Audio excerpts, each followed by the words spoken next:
Abiku, Gus Baha. Menjelang berbuka puasa, itu sesuatu yang selalu ditunggu. Semua orang yang berpuasa nunggunya beduk maghrib.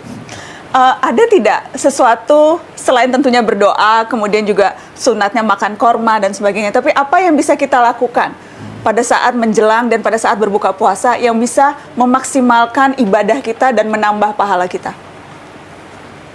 Biar Gus Baha lagi dulu, jangan saya terus. Karena kalau yang standarnya kan orang tahu kalau buka ya Allahumma lakasumtu wa bika amantu, kemudian makan korma dan kemudian menyegerakan berbuka. Apakah hanya itu atau apa lagi yang bisa kita lakukan, Gus? Jadi di antara hadis yang populer ya bagi diri saya, juga saya harapkan umat Islam ikut mempopulerkan hadis itu. Sebetulnya tahapan ibadah satu ke yang lain itu kata Rasulullah, kata beliau, wahai orang Islam, absyiru, kamu harus senang, harus bangga. Inna wa ta'ala qad yubahi bikum malaikatah, Allah sekarang baru membangga-banggakan kalian kepada malaikat-malaikatnya, yaitu kalian setelah melakukan satu fardu, kewajiban, menunggu fardu yang lain. Jadi misalnya terhitung niat, saya misalnya habis sholat subuh, di mata Allah, di pandangan malaikat, ini Baha sudah melakukan sholat subuh, hidupnya untuk menunggu duhur, duhur untuk menunggu asar. Jadi status kita ini selalu demi kewajibannya Allah. Beda dengan kita misalnya orang kapitalistik kan, dari satu mapan ingin mapan lagi, lebih mapan lagi, sehingga kita sangat materialistik. Nah ini hamba-hamba Allah pilihan ini dari satu fardu, addu faridotan wantadiru ukhra, wantadzoru ukhra, dari satu fardu menunggu yang lain. Sehingga saya berharap kalau ngajarin anak-anak saya, bagi yang suka makan silahkan tetap suka makan. Kamu hari ini tadoruk sama Allah karena lapar dan menunggu rahmat Allah, dibolehkannya makan itu juga rahmat Allah. Sehingga ketika lapar, kata Nabi, saya sebagai Nabi, kata Rasulullah, disediakan semua khuzainul ard, tapi saya nggak mau, walakin aju'u yauman wa asba'u yauman, kata. Terus kata Nabi, kalau ketika asba'u fa ahmadullah, ketika aja'u fa atadoruk ilallah, ketika saya lapar saya akan tadoruk, ibadah saya jalur tadoruk, jalur merasa lemah sebagai manusia. Ketika saya kenyang, jalur dekat Allah lewat muji Allah, lewat syukur gitu. Artinya saya ingin umat ini gini, ketika lapar, misalnya kita pejabat atau kita kiai besar, ternyata hanya segitu, kalau tidak makan lemes gitu, betapa dhaifnya kita. Setelah makan kita syukur ya. Saya berharap dari satu kebaikan tadoruk menjadi kebaikan syukur, dari kebaikan syukur ke tadoruk. Jadi betul, bagus. Jadi saya ingin garis bawahi lagi, ini bagus sekali nih uraian tentang syukur. iya. Selama ini yang populer, tujuan puasa itu takwa. La'allakum tattaqun. Nah, padahal sebenarnya ultimate goalnya itu syukur. Walitukmilul iddata walitukabbirullaha ala ma hadakum wa la'allakum tashkurun. Jadi syukur ini penting. Syukur itu menerima yang sedikit dan menganggapnya banyak, memberi yang banyak dan menganggapnya sedikit. Nah, itu satu. Nah, kembali kepada pertanyaan berbuka puasa. Ini pengajaran orang tua-tua kami. Antara lain Habib Abdul Qadir yang dia bilang sebelum itu ada mereka baca doa. Astaghfirullah, asyhadu an la ilaha illallah, astaghfirullah, nas'alukal jannata wa na'udzubika. Itu diulang-ulang. Kalau di kampung jadi pujian. Iya toh. Nas'aluka ridhoka wal jannah wa na'udzubika min sakhatika wan nar. Itu kan jadi pujian kalau di kampung. Betul. Nah, itu mengingatkan kita bahwa kita perlu selalu memperbarui iman kita. Ada sesuatu yang boleh jadi karena perjalanan masa atau pengalaman mengeruhkan iman itu. Kita perbarui. Ini berarti kita harus faham betul apa arti syahadat. Istighfar. Perlu. Kita semua berdosa. Nah, kemudian usahakan menghindar dari neraka atau meraih sorga. Usahanya itu bisa ittaqun nara walau bisyikki tamrah. Ya toh? Hindari neraka walaupun hanya sepotong kurma. Berbuat baik sama orang, kasih orang seteguk air. Nah, itu semua kalau kita bisa lakukan, itu ibadah puasa kita akan sangat berarti. Dan itu diingatkan dalam doa ini tadi, pengalaman orang tua ini, itu diingatkan sebelum buka. Istighfar, Ya toh? jadi istighfar. Supaya tidak arah semua pikiran itu pada makanan yang tersedia. Kalau tradisi berbuka Gus Baha dan keluarga biasanya seperti apa Gus? Langsung makan besar atau seperti penasaran pengen tahu? Kalau di pesantren umumnya itu kan rata-rata ngaji Fathul Mu'in ya. Di antaranya yang diceritakan adalah makalah banyak sahabat termasuk Sayyidina Ali atau Syiah alal iyal ya. Jadi mereka karena masih anak-anak harus diservis dengan longgar lah. Nah karena mereka longgar kayaknya yang tua juga agak-agak iri lah ikut longgar juga. Jadi longgarnya gimana Gus? Longgarnya artinya anak-anak ya sudah minta makan apa saja diturutin gini-gini. Tapi di balik itu sebenarnya ada kearifan, kata bapak saya, ibu saake sing dagang dibelanjani gitu. Jadi kearifan itu selalu dijaga. Saya punya cerita di kitab Bukhari, itu bagus sekali menurut saya. Suatu saat Nabi Ayub, kalau di Bukhari ini Nabi Ayub, dia setelah dihukum dan menjadi kaya raya lagi, kemudian dia melihat ada belalang dari emas, beliau ngambil banyak sekali. Terus ditegur sama Allah, masa sudah sekaya kamu masih ngambil belalang emas yang sebanyak itu. Terus kata beliau menjawab, wa may yaswa'u mir rahmatik, siapa sih ya Allah yang bisa kenyang dari rahmatmu gitu. Jadi artinya tradisi Mbah Mun, bapak saya, semua orang-orang soleh itu ketika longgar beberapa menu makanan tuh wong Allah sugih ora ngarah bangkrut gitu. Wong Allah apiane gak apa-apa dinikmati. Itu jadi apa ya, orang-orang soleh itu pilihan apapun tuh kembali kepada Allah Subhanahu wa taala gitu. Sehingga jadi nyaman gitu ya, seperti Rasulullah tadi ketika lapar fa'atadarru ilallah, saya tadarru, saya merasa lemah. Terus ketika saya kenyang fa'ahmadullah, saya akan muji Allah. Jadi enak semua. Terus yang paling penting dalam ilmu ushul fikih itu ada kenikmatan bersama yang tidak maksiat, itu yang paling penting. Jadi kiai-kiai kita ini kan tahu bahwa dunia ini banyak maksiat, sehingga untuk orang senang saja harus maksiat. Nah ini perlawanan besar dari para kiai itu, waladzatun fi ghairi muharramin. Semua umatnya ini dilatih menikmati sesuatu yang tidak diharamkan Allah. Itu perlawanan terbesar, sehingga kiai-kiai itu longgar sekali, jagongan longgar, gojlok-gojlokan longgar, guyon longgar, semuanya ini terhadap. Karena manusia ini potensi maksiat. Satu-satunya cara itu supaya mereka nyaman dengan taat tadi. Qul bi fadlillah bi rahmati fa bidzalika falyafrahu. Diharapkan kalau sudah menikmati taat ini enggak nyari kenikmatan lewat jalur maksiat. Di sini hebatnya Rasulullah ngajarin kita wa qurratu aini fis shalat. Senang ketemu ulama, ketemu habib, ketemu orang-orang soleh, sehingga ada tradisi. Alhamdulillah ketemu Pak Quraisy, ketemu Mbah Maimun, ketemu.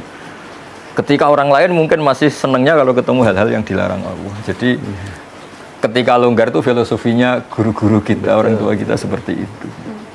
Jadi bukan longgar untuk israf, tapi longgar untuk nikmati sesuatu yang tidak haram. Dan sebenarnya itulah yang dimaksud kalau berbuka orang itu ada farhah, kegembiraan. Orang buka itu gembira, bukan karena makanan yang tersedia, tapi itu kalau di psikologi itu kami pernah baca, itu karena dia berhasil mengendalikan nafsunya. Ya, betul, ya. Jadi dia sukses melewati itu ya. Sukses melewati itu. Nah itu yang kita ini ada seorang ulama di Mesir, filosof sekaligus ulama, punya banyak buku. Salah satu bukunya kecil, dia punya ungkapan. Makanan yang mewah itu adalah sogokan nafsu, sogokan perut kepada nafsu. Jadi kita disogok katanya. Sebenarnya dia ingin katakan jangan melihat pada makanan, tapi melihat ada kegembiraan. Boleh jadi itu sebabnya ya kegembiraan itu kita bersama keluarga makan bersama, buka bersama dengan orang, itu gembiranya. Artinya gembira tidak perlu maksiat tuh yang mahal itu. Ya, kita gembira tanpa maksiat. Itu mahal betul itu. Ya. Mahal sekali. Iya. Saya ingat Gus Baha juga sempat bilang lauk terenak lapar gitu ya. Iya, Gus. betul ya. Dan puasanya orang kaya itu lebih berat dari puasanya orang miskin. Iya, betul. Jadi ceritanya gini. Bapak itu pernah ditamuanin orang miskin, cerita, puasanya orang miskin itu berat sekali, harus tetap kerja mencangkul gini-gini. Dia kalau puasanya orang kaya enak, tidur di rumah sambil santai-santai di rumah baca Quran. Terus Bapak cerita, ini kisah nyata. Kamu nggak pernah jadi orang kaya katanya. Puasanya orang kaya lebih berat. pagi-pagi ninggalkan makan pecel, siang sedikit rawon, nanti agak sore ninggalkan sate. Jadi yang ditinggalkan banyak. Kalau kamu kan biasa meninggalkan makan. Si miskin ini akhirnya tertawa. Ya sudah, ya sama saja ternyata. Intinya itu dulu pembelajaran supaya yang miskin tidak merasa paling heroik. Betul. Karena yang kaya juga heroik meninggalkan kongkoi-kongkoi di beberapa tempat yang biasa ngemil, biasa makan itu. Jadi itu hebatnya guru-guru kita. Kalau ngelatih logika ibadah itu sederhana, tapi orang itu akan ingat itu. Iya, saya tambahkan lagi di sini. Salah satu tujuan puasa itu melakukan perubahan positif. Kita terbiasa ini tadi yang terbiasa makan ini dengan puasa, kita hendaknya jangan melanjutkan kebiasaan itu. Kita terbiasa tidur, bangun, katakanlah sebelum matahari terbit supaya ini. Sekarang kita dibiasakan, bangun sahur, dibiasakan tahajud lah, dibiasakan ini. Jadi puasa itu tujuannya begitu. Perubahan ini perlu ada. Nah, karena itu kembali lagi perlu introspeksi. Perlu introspeksi. Ke pertanyaan tadi yang di awal soal doa berbuka puasa. Jadi pada prinsipnya semua doa bisa?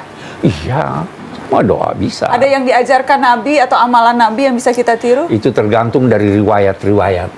Ya, doa itu ada dua riwayat. Allahumma laka sumtu wa bika aftartu wa ala rizqika aftartu. Terus ditambah zahabat dhama'u wa abtalatil uruq, ya kan? Oke. Wa sabatal ajru insyaallah. Oke. Ada riwayat hanya sepotong. Ada riwayat potongan yang lain. Sementara ulama berkata riwayat yang awalnya itu dhaif, riwayat yang akhirnya itu benar. Nah, tapi buat Abi, doa apapun yang menunjukkan kesyukuran kepada Allah Subhanahu wa taala dalam bahasa apapun oke.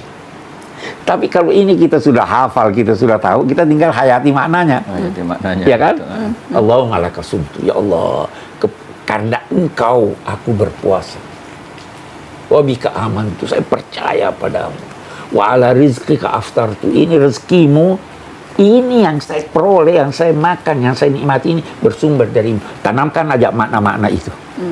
Seperti yang Gus Baha bilang, menghayati doa berbuka puasa kita bisa jadi wali. Iya betul. Bagaimana jadi caranya jadi wali dengan menghayati doa berbuka puasa, Gus Baha? Saya itu kan sering ya menghafalkan beberapa lafaz hadis. Di antara hadis populer yang saya hafalkan dan itu sahih di Muslim, innallaha ta'ala la yardu 'anil abdi idza akalal aklata fayahmadahu 'alaiha aw yashraba syarbata fayahmadahu 'alaiha. Itu kalau dalam bahasa Arab, inna itu sesungguhnya, pakai lam lagi, la yardu, sesungguhnya Allah sangat ridho terhadap hambanya ketika makan satu asupan atau satu suapan dia bertahmid, minum satu kebukan dia bertahmid. Dan itu cara paling mudah, memang makanan pertama iftar itu pas berbuka itu. Nah, kalau orang diridhani Allah itu kan sudah di atas wali itu, karena Allah ridho itu kan sangat tinggi sekali, makom tertinggi seorang hamba kan radhiyallahu anhum wa radu anhu beberapa. Nah, makanya saya tadi bilang sebetulnya tradisi guru-guru kita di kampung itu malah kalau iftar itu ya biasa aja, longgar, bukan karena apa ya. Kok anak-anak puasa kok dibatasin, nanti ganggu syukurnya. Jadi kalau perasaan kita seperti ganggu syukurnya, makanya ngikuti Fathul Mu'in tadi atau si'ah alal iyal, yang longgar saja, meskipun tentu tidak berlebihan. Karena takutnya nanti suasana keluarga, karena jangan ini sholat dulu gini. Kalau dalam guyonan kiai-kiai, nanti kamu sholat demi menyenangkan makan, mendingan menyenangkan makan demi sholat. Itu ada ilmunya, kata Nabi kan gitu. Ketika makanan sudah disiapkan, kamu makan dulu baru sholat, supaya sholatnya biarin karena sudah makan. Jangan dibalik, sholat dulu biar makannya enak. Ini kan berarti sholat. Jadi guru-guru kita meskipun guyon tapi filosofi itu luar biasa. Betul. Jadi enggak, ya sudahlah kayak umumnya orang saja, enggak usah terlalu berdele-dele. Jadi ketika saya sering ceramah lah atau ngaji bilang makan bisa jadi wali itu di sini. Apalagi darinya Rasulullah SAW. Dulu Nabi makan itu satu cara untuk nafyu rububiyah. Sehingga di sebagian ayat Nabi disifati wa ma arsalna qablaka minal mursalin illa innahum la yaquluna ta'am. Tapi ini bukan sekedar makan, karena Nabi Muhammad jadi nabi setelah Nabi Isa, karena terlalu sempurna dianggap Tuhan. Makanya Nabi menunjukkan kalau nggak makan itu lapar. Beliau makan untuk memaklumatkan saya ini manusia, tidak Tuhan. Nah kalau kita dengan puasa jadi begitu, puasa katanya presiden, katanya menteri, katanya ulama besar, nak makan ternyata loyo, betapa lemahnya saya, ini kan bagus untuk Betul. tadarruk tadi. Iya. Nah nilai-nilai itu yang menjadikan ini super tadi ya. Ketika lapar ya ibadahnya super, tadarruk. Ketika makan juga super karena tahmid.